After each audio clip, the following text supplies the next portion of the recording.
Good morning, everybody. I am feeling very well. Thank you very much. I've already been on a really long walk with Jock, but I really wanted to crack on with this next video of Erekose's because obviously for a lot of people, Bobby Dassey, Mike Osmunson are they're hugely suspicious of, for obvious reasons. Let's run through the dude's video. Let's hit play. Let's hit share.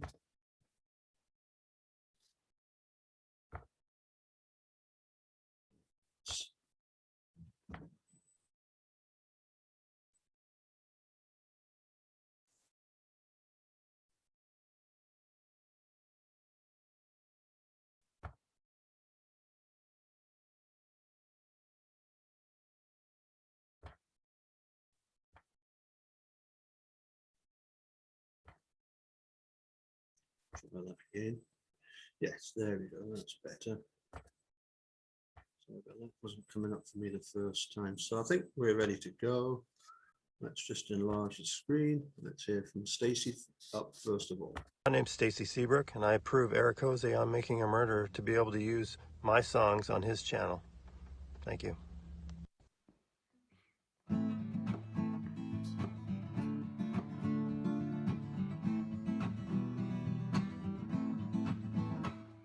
There's something going on. Your freedom is in danger.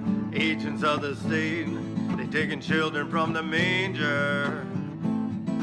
Oh, they will sacrifice your kid. Take Brendan Dassey, that's exactly what they did. They needed someone, oh, Jody wouldn't flip. They looked around, saw him quick. Oh, it made so much sense why. Oh, Brendan Dassey, he was Stephen's alibi. There's something going on in Wisconsin that's not kosher. We better stop, let's all take a look closer. Oh, they will sacrifice your kid for Brendan Dassey, that's exactly what they did. They visit him once, they visit him twice. They make him feel so safe, sandwiches, soda so nice. No cameras rolling and under no lights. Who knows what went on up in Fox Hill Monday night. There's something going on and freedom is in danger. Everything about this keep getting stranger and stranger.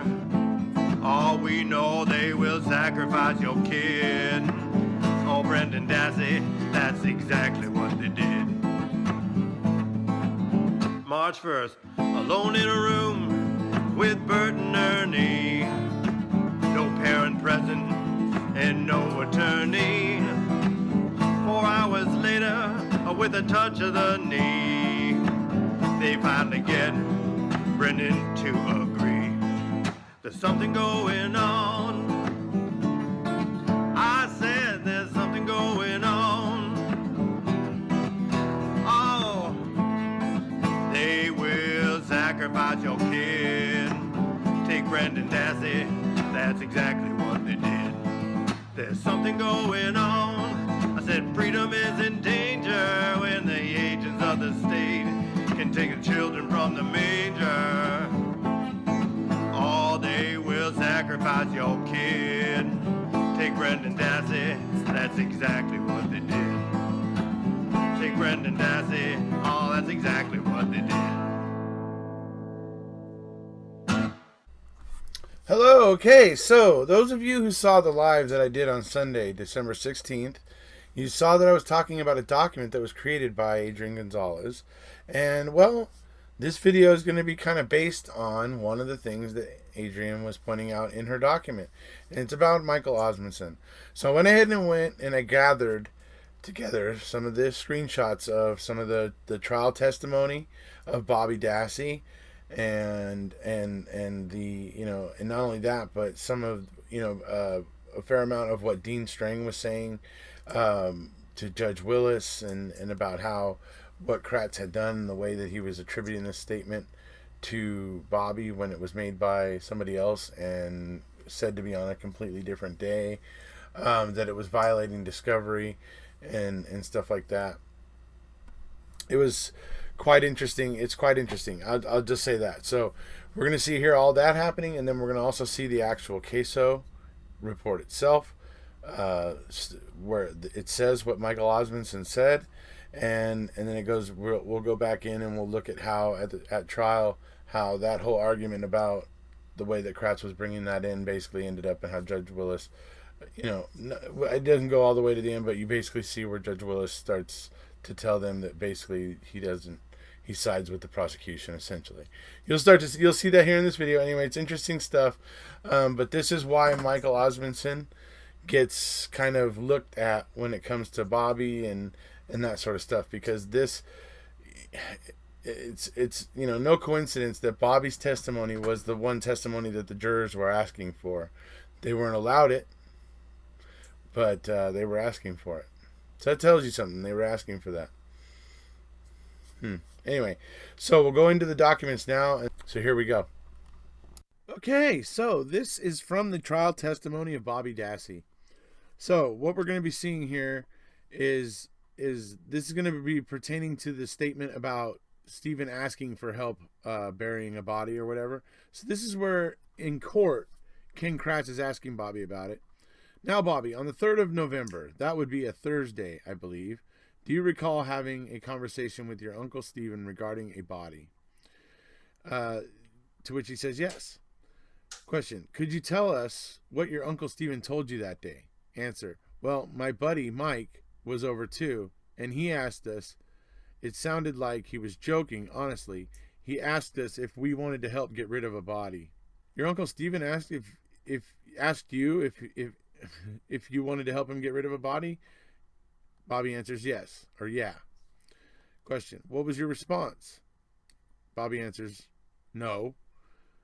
And then he asks if Bobby's familiar with the Suzuki Samurai. So the interesting thing here, though, is he clearly right here says that it was Stephen that said it to him and Mike. And also, they're placing this conversation as happening on Thursday, right? The 3rd. Basically, it was the evening of the 3rd when Teresa Halbach's mother reported Teresa missing. So,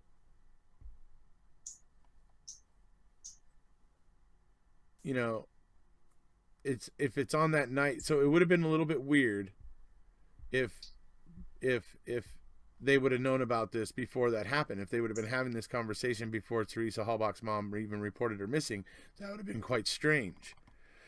But the fact of the matter is, that's not the way this went down. And we have a statement from Michael Osmunson himself that proves that this isn't the way it went down. And Dean and Jerry actually go on to prove through a deer tag that this conversation actually happened on the 4th, and it was Michael Osmunson. And we're going to show you right now Michael Osmunson's statement in queso so that you can see that. But let's go down here a little bit.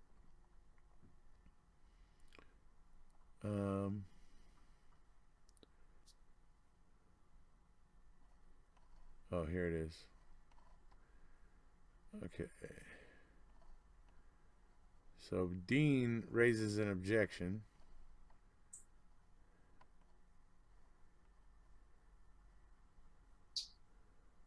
Okay, so here's where the court, all right, Mr. Kratz, that's fine. I can do this as is, okay? The judge says, okay, I understand that. Then the court says, Mr. String, was there something else you wish to take up? Mr. String, there was. There's the matter that I raised, and I noted I wanted it recorded that I had raised the matter, but it could wait for our break to raise it. I wanted to do some checking through the discovery, too, before I did it. My recollection of Dassey's testimony was that he said that on Thursday, November 3rd, 2005, in the presence of Bobby Dassey and his friend Mike, he didn't identify him further than Mike, that Stephen Avery asked if they wanted to help him get rid of a body or the body. I'm not clear. I didn't write this down better. But at the time, Bobby said that he thought Steve was joking about that. And it was shortly after that testimony that I interjected briefly, as I did. We have no written summary of an interview of Bobby Dassey in which that statement is recited. So the immediate concern was disclosure of oral statements of the defendant that the state intends to use at trial. I think under section 971.23 1B. We do have Calumet County Sheriff's Office report of a contact with Michael Osmunson, where, for counsel's benefit, the courts is page 259 of the Calumet County Sheriff's Department report. That report, which is not an interview of Bobby Dassey, recites a statement of this Michael Osmunson that he and Bobby were inside the garage when Stephen came over, and he goes on from there. I think probably here the best thing for me to do is, what I will do is just read for the court's benefit now, and make this a court exhibit, page 259 of the report. The first chance I get, we will make a copy of it. I will read the relevant paragraph in its entirety. So instead of that, we'll just go to the document itself.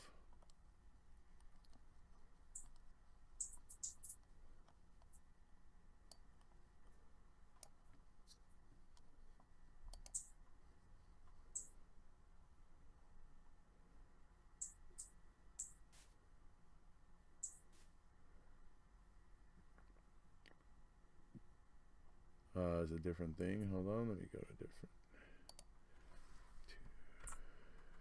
259. Okay, here we are. Contact with Michael Osmunson. All right. Michael indicated the only time he had been at the Avery property between 10:31:05 and 11:14:05 was on Thursday, 11:10:05.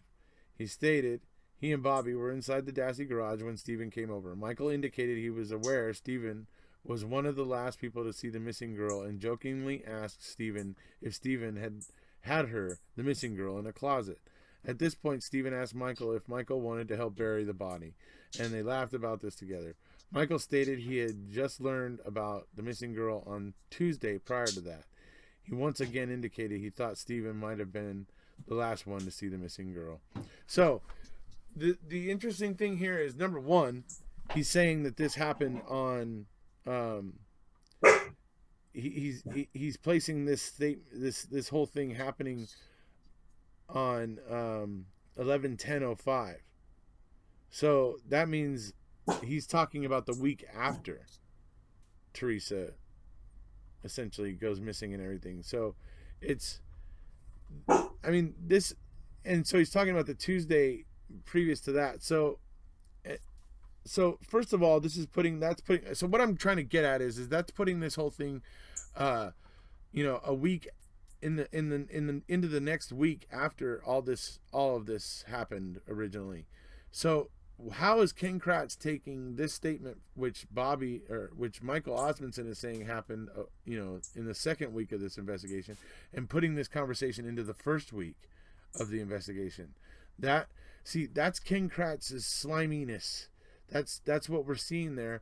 And I don't know. And there's just questions about Michael Osmunson coming in and asking these questions, and then all of this getting twisted. And Bobby allowed it. He allowed Ken Kratz to bend him this way. He allowed it to happen. That's, concerning. So that's what I wanted to point out here about Michael Osmunson.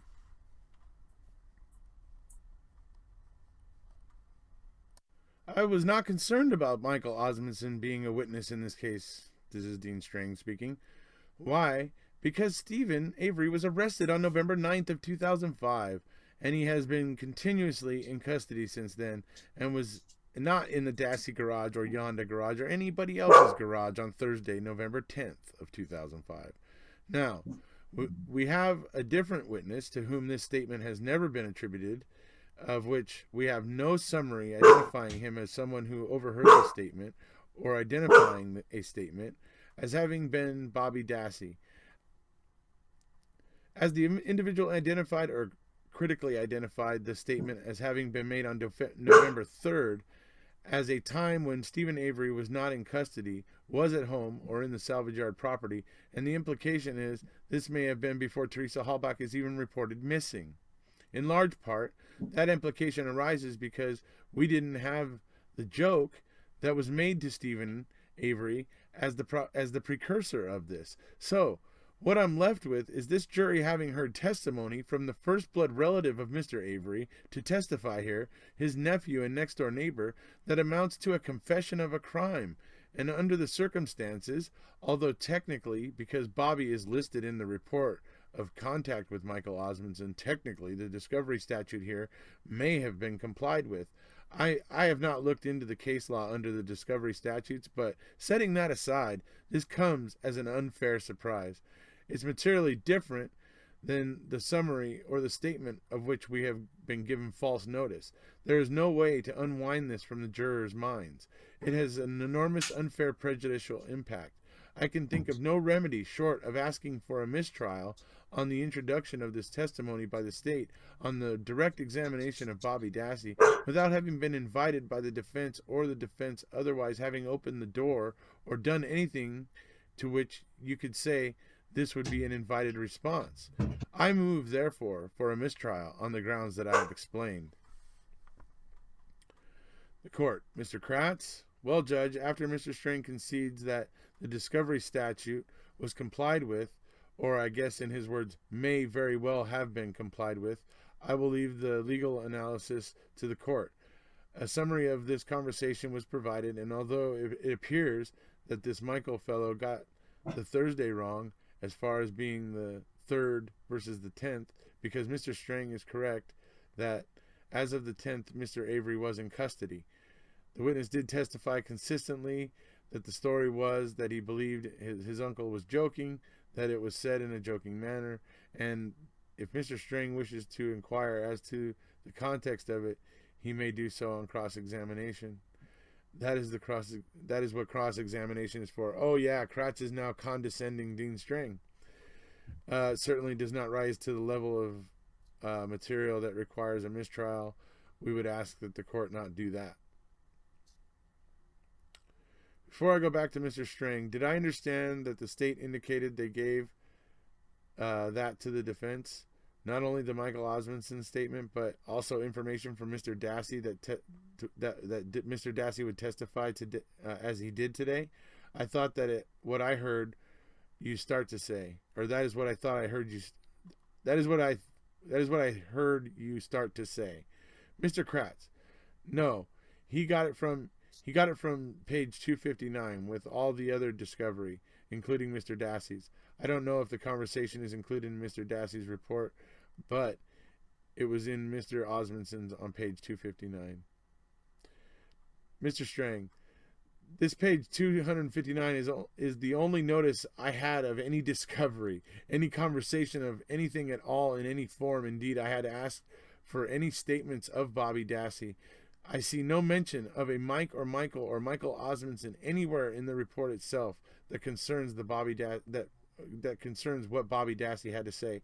So there, I will tell you, this caught me completely unaware. The court. Mr. Kratz, I guess I am not sure. What was the state expecting that Mr. Dassey was going to testify to a different date today, to the 10th rather than the 3rd? Mr. Kratz, I don't understand the question, Judge. It was the 3rd. The witness testified that this conversation with Mike because Stephen was not in custody then. This witness testified it was on the 3rd. The court, right. But it's my understanding from what I have been told, and you folks have the benefit of that here, I have not seen the report. That is the report from Mr. Osmunson that indicated the conversation took place on the 10th. Mr. Kratz, we will probably have to get page 259. I don't have it. I don't have that in here. Perhaps I can make a better record of that. Perhaps the court can read all of page 259. Mr. Strang. Mr. Buting, I think, can go across the hall to the clerk's office and get copies of page 259 for everyone, including the court and counsel for the state. All right. We will take our break. Somebody can have the document brought back to my chambers. I will look at it. That's fine. Thank you. After a short recess, the following proceedings took place. The court. You may be seated. Is there any further from either party concerning the defense motion? Mr. Strang. I have one thing to add, Your Honor. This is because this is serious, and I want to get it right. I did not say this until I double checked on the break. But the further reason that I was not concerned and set aside the possibility of the Osmunson statement was the oral statement of the defendant through Osmunson coming in is that the state does not list Michael Osmunson on their witness list. Neither did the defense. His name nowhere appears on either party's witness list, and what we have here then on reviewing this is a materially different statement made at an entirely different time and impossible to have been made on the day that Mr. Osmunson says it was made that day. So it's not entirely consistent in the sense that he expresses no uncertainty about it having been November 10th, Thursday, and says that is because he had learned of Teresa Halbach being missing on the preceding Tuesday, which could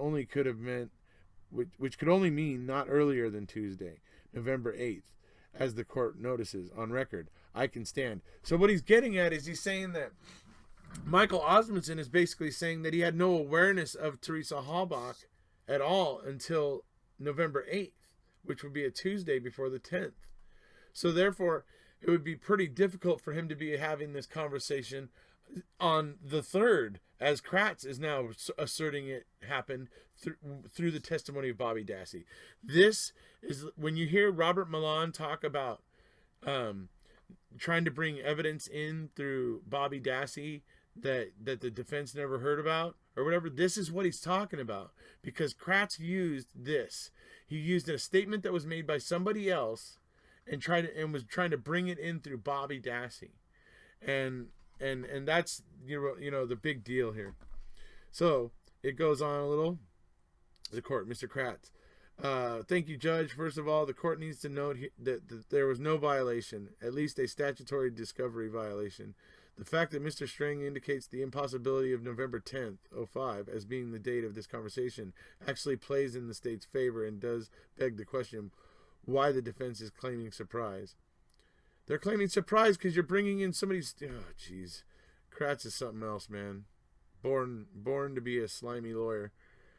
Why didn't they do something with this statement? The defense had this information available to them. If the context and the subject matter, blah, blah, blah. Secondly, the next is the important note. The jury is not going to be misled at all by this case. A mistrial is reserved. As the court knows, in serious cases of prosecutorial misconduct or breach, or when some other remedy is not going to be available, given the fact that there is no violation, no discovery violation, certainly a mistrial is not. Yeah, that's Kratz. He just does a little dance. I want to just get to the point where eventually.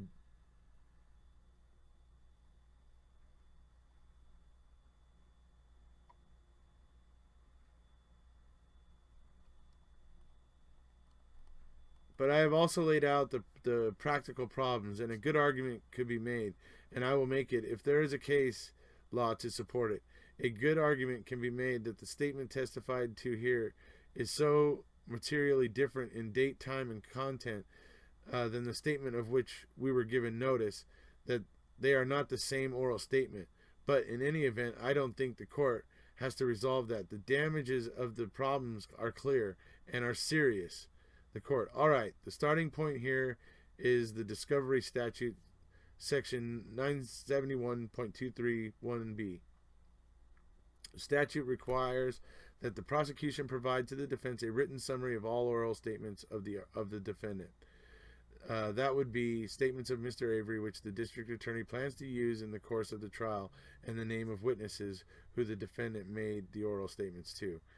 In this case, the court is satisfied that, at least literally, the statute has been complied with, that the disputed testimony involves a statement attributed to the defendant, and There is no dispute that the discovery information provided by the state to the defense included information indicating that both Mr. Osmunson and Bobby Dassey were present at the time, and the defendant made the statement. Yeah, but kind of interesting that it came in differently, though, isn't it? Basically, Judge Willis goes on to say that there's no violation here, and basically, and then doesn't have to, and basically, doesn't really do anything to correct the fact that Kratz just brought in a statement like that the way he did. And what eventually ends up happening is that the Dean and Jerry postponed questioning Bobby Dassey for the rest of the day, this particular day, and then they spend basically their lunchtime and stuff like that, and after court that day, going over their testimony with Bobby and all this stuff and whatever. And they end up basically correcting it through the deer tag that this conversation all actually happened on Friday the 4th, and not, Friday the 4th. Yeah. So, yeah, that's right. Friday the 4th. And that's when this took place. And that's basically after Teresa had been reported missing. Flyers were going up. It was probably on the news in the morning, maybe there in Wisconsin, most likely. So, anyways, there was at that point it was known what was going on, and so it's not it's not information only the killer would have. It becomes public knowledge when there's flyers and things like that being spread around and people are looking for her. So. But Dean and Jerry end up, through the deer tag, are able to prove that the conversation happened on the 4th and not the 3rd, as Kratz was asserting. So, like I said, Kratz is just a slimy little devil, and Willis was totally willing to allow it to happen, which is why I always say, what you talking about, Willis? But, yeah, anyway. So, that's kind of why the whole Michael Osmunson situation bothers me. Kratz tries to place the statements that he makes, but on different days. Osmunson is clear to put his contact in the conversation after Steve gets arrested, which is weird.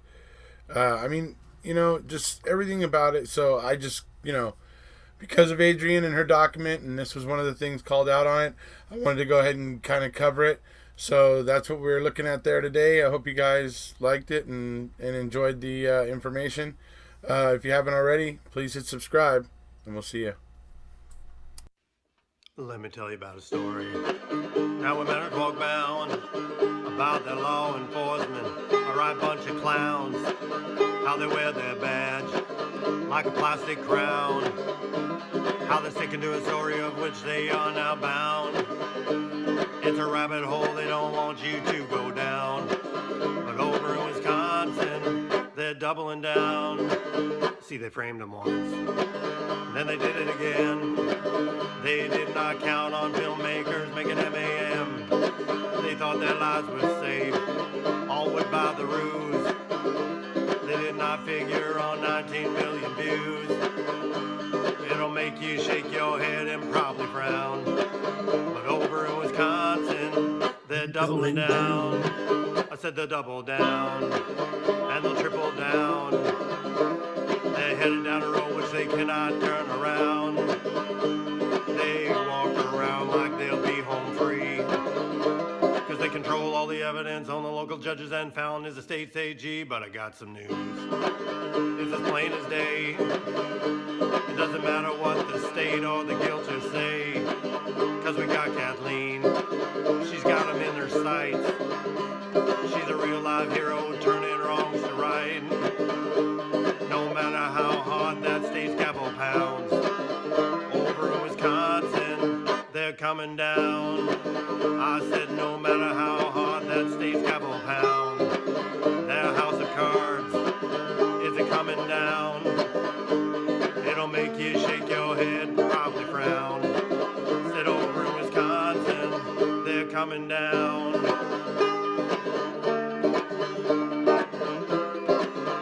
Over in Wisconsin, they're coming down.